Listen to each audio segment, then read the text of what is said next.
If you live in my neighborhood, you know the 4th of July fireworks have already begun, even though personal fireworks are banned in the city of Portland. And there are some real dangers if you're not careful enough. So joining us this morning is James Fuller, TNT's National Fireworks Safety Expert. He's also a former firefighter and Chief of Staff at the U.S. Consumer Product Safety Commission. James, thanks so much for joining us this morning. Well, thank you for having me. Good morning, Portland. Good morning. Okay, so let's start with the different types of legal fireworks. I know you've brought some with you, but how can people make sure that they set these up and light them off properly? Well, I'm so glad you've asked that question. It's most important. In Portland, we all know inside the city limits, there is no legal fireworks that are allowed. So you need to first, we tell all of our customers, we tell everybody that's planning to do the 4th of July and use consumer fireworks, stay legal. That means where you buy the fireworks and where you use the fireworks may not be legal where you use them. So make sure you ask and follow the directions, follow the law. That's super important. And by way of example, most of the locations in Oregon, you cannot do any aerial fireworks.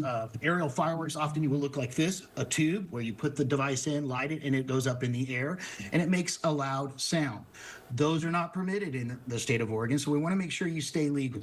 An example of legal fireworks you're going to see are cones and fountains, often in the smaller containers. They give a great show, but this is what you need to choose. And if you're inside the city limits in Portland, you know there's no fireworks at all, not even safe and sane.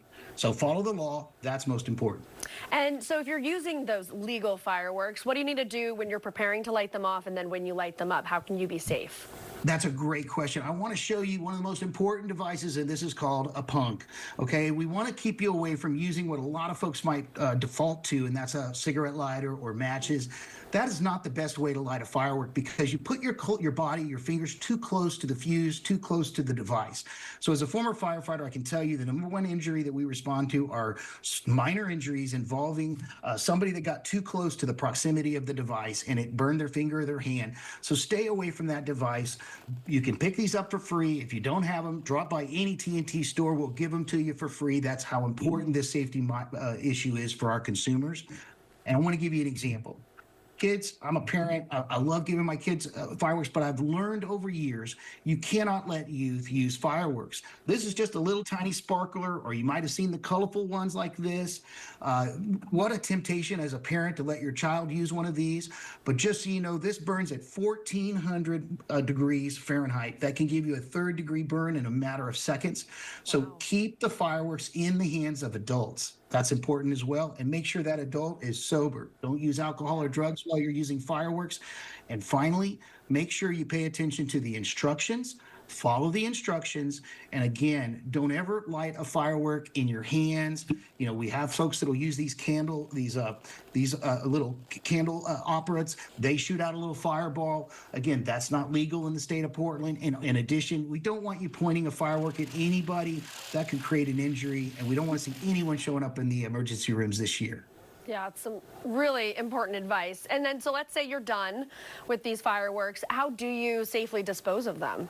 Well, that's a big thing we're focusing on this year is proper disposal. And so first, it sounds kind of funny, but I'm going to ask you to give your fireworks a bath. Believe it or not, that is the best way to make sure you don't have an unintended fire. So first, set the fireworks aside after they've been lit. Let them sit there for 5 minutes. Go off and enjoy your firework, your friends. Go have a moment by the barbecue grill. Let them cool off. Second, you're supposed to always have a bucket of water nearby or a water source nearby, a water hose from your community, whatever it takes, or a 5-gallon bucket.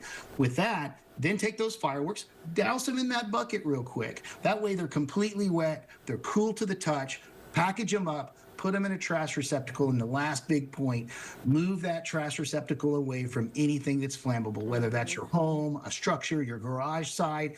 Move that just a few feet away. You're going to have a safe, wonderful fireworks, and you're not going to have to worry about any unintentional fires. So that's a real important tip. I'm glad you asked about that. Yeah, and as a former firefighter, I mean, I'm sure you've seen your fair share of the negative impacts of fireworks. You were just mentioning injuries to people, but what else is the danger here? I mean, we know here in the Pacific Northwest, our wildfire danger is super high, especially with fireworks.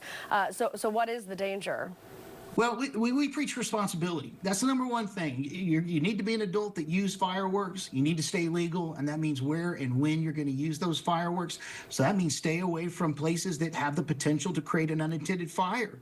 That means being responsible to know, hey, it's such a dry year this year, or the winds are so high this year. We need to put our consumer fireworks aside and enjoy the shows that are being conducted in local communities. We don't want to have you take the risk because of either one, harsh, dry temperatures, being in a place you're not supposed to be, a state park, a national forest land. So stay away from places where it's illegal already.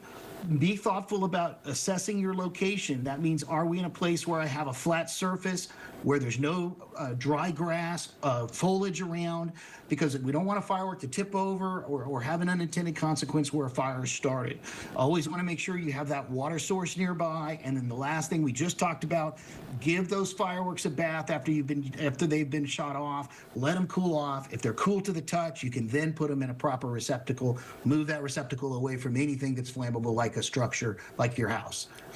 Take those simple steps. You're gonna have a great fireworks season. You're gonna have a great show for your family and your friends. You're not gonna have the risk of injury or fire. Yeah, an important conversation to have here as we're going into the July 4th holiday.